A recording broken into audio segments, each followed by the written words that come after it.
मसीह में मेरे प्रिय भाई बहनों, आप सभी को जय मसीह की। पवित्र बाइबल लूका रचित सुसमाचार 10 अध्याय 38 वचन से 42 वचन तक। मार्था और मरियम के घर यीशु। मार्था और मरियम दोनों बहनें थी और मार्था ने यीशु को अपने घर में बुलाया और सृष्टिकर्ता, उद्धारकर्ता, मानव जाति को बचाने वाला यीशु मसीह इनके घर में आया।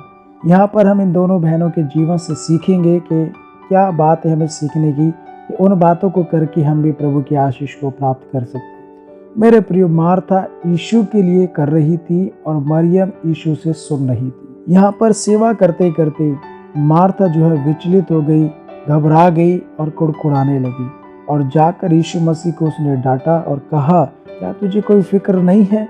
मुझे ये सब काम करना है, मेरी बहन मुझे मदद नहीं कर रही। यीशु मसीह ने मेरे प्रियो मार्था को बड़े नम्रता के साथ उत्तर दिया, उसे घबराना नहीं चाहिए, उसे अपनी बहन को डांटना नहीं चाहिए। मरियम ने उत्तम भाग को चुन लिया। मरियम ने जीवन के वचन को सुनने का काम चुन लिया है।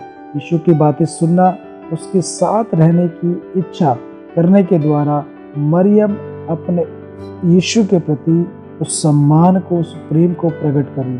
वो उसकी संगति से आशीष भी प्राप्त कर रही, जिसका आनंद मार्था अपनी चिंता, व्याकुलता के कारण और अपनी शिकायती आत्मा के कारण नहीं उठा सकती। मार्था भोजन तैयार करने के द्वारा उत्तम काम कर रही थी। अपनी सेवा के द्वारा वो यीशु के प्रति प्रेम प्रकट कर रही थी, परंतु उसका वहाँ पर घबराना, कुड़कुड़ाना, चिंता करना, व्याकुलता, शिकायत करना, ये सब गलत। सेवा में व्यस्त होना गलत नहीं है, लेकिन कुड़कुड़ा कर सेवा करना वो गलत है। मेरे फिलिप्पियों की किताब 2 अध्याय 14 वचन में इस प्रकार लिखा है, पौलुस लिखता है, सब काम बिना कुड़कुड़ाए और बिना विवाद के किया था। इसलिए मेरे प्रियो, दोनों का काम सही था। हम ये नहीं कह सकते वो गलत थी, वो गलत थी। दोनों अपने प्रेम को प्रकट कर रही थी, लेकिन कुड़कुड़ा कर काम करना वो गलत है। मेरे प्रियो, यदि हम आराधना प्रार्थना नहीं करते तो हमारा आत्मिक जीवन सूख जाएगा, खराब हो जाएगा, और यदि हम भले काम नहीं करते तो हमारा धर्म मृत हो जाएगा। याकूब की किताब में लिखा है 2:17 में, हमें से जो भी प्रत्येक व्यक्ति जो विश्वास करते हैं, विश्वास और कर्म, भले काम दोनों हमें करना जरूरी है। मेरे प्रियो, एक और बात मेरे प्रियो, मार्था और मरियम सचमुच वो काम नहीं कर रही थी जो मसीह के लिए महत्वपूर्ण था। वो उनका एक स्वभाव था, वो उनका व्यवहार था। मार्था का व्यवहार गलत था, जबकि मरियम का व्यवहार सही था। यदि मार्था सही व्यवहार करती तो वो अपनी जिम्मेदारियों के बीच में भी मसीह की संगति का आनंद उठा सकती थी।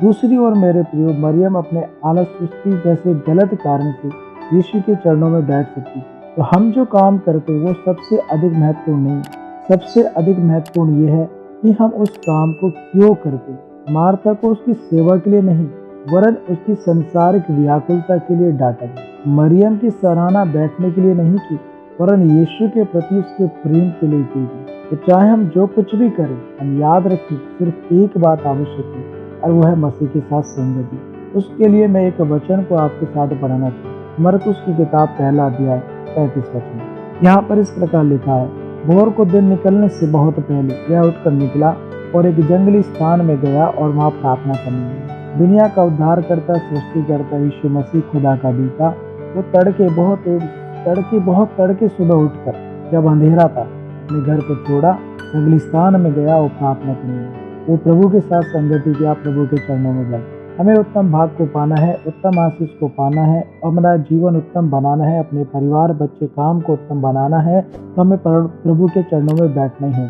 बहुत लोग कहते हैं हमारे पास समय नहीं। तो मेरे प्रिय, जिस समय आप सुबह उठते हैं उससे 20 मिनट, आधा घंटा पहले आप सुबह को उठना शुरू कर दें। आप जितना समय आप चैट करते हैं उसको समय को कम कर दें, न्यूज़पेपर पढ़ने के टाइम को कम कर दें, मोबाइल देखना, टीवी देखने के टाइम को कम कर दें, और उस समय को आप प्रभु को देना शुरू करें। प्रभु के चरणों में बैठना शुरू करें, प्रभु की आवाज़ को सुनना शुरू करें, प्रभु की आराधना प्रार्थना करना शुरू करें। प्रभु आपके जीवन को आशीष देंगे। जो कुछ भी करें खुशी से, प्रेम से और आदर के साथ करें, और प्रभु के लिए करें। प्रभु को अपना प्रेम प्रकट करें, प्रभु को प्राथमिकता दें, प्रभु को पहला स्थान दें। प्रभु आपके जीवन को आशीष करेंगे। प्रभु आपसे प्रेम करते हैं। प्रभु यीशु मसीह आपके और मेरे लिए मारे गए और मुझे और आपको बचाने के लिए स्वर्ग छोड़कर इस पृथ्वी पर आए। वो हमें सब कुछ देना चाहते हैं और वो बहुत ज़्यादा हमसे प्यार करते। मेरे प्रिय, आप अपने प्रेम को, प्रभु को प्रकट करो और प्रभु के चरणों में बैठकर आशीष। तो मैं आशा करता हूँ कि आज के संदेश को आप सीखें। तो मार्था जैसा जीवन ना बनाए जो शिकायत करती थी, चिंता करती थी, घबराती थी, कुड़कुड़ाती, वो जीवन ना अपनाए, बल्कि मरियम जैसा जीवन जो प्रभु के चरणों में बैठना, प्रभु की आवाज़ को सुनना, उस जीवन के वचन को सुनना पसंद की, वो चीज़ को मैं और आप अपनाएं और आगे बढ़े। प्रभु आप सबको, हम सबको आशीष देंगे। परमेश्वर संदेश के द्वारा आप सबको बड़ी आशीष से बरकत दे। जय मसीह। वीडियो को लाइक और शेयर करें, चैनल को सब्सक्राइब करें।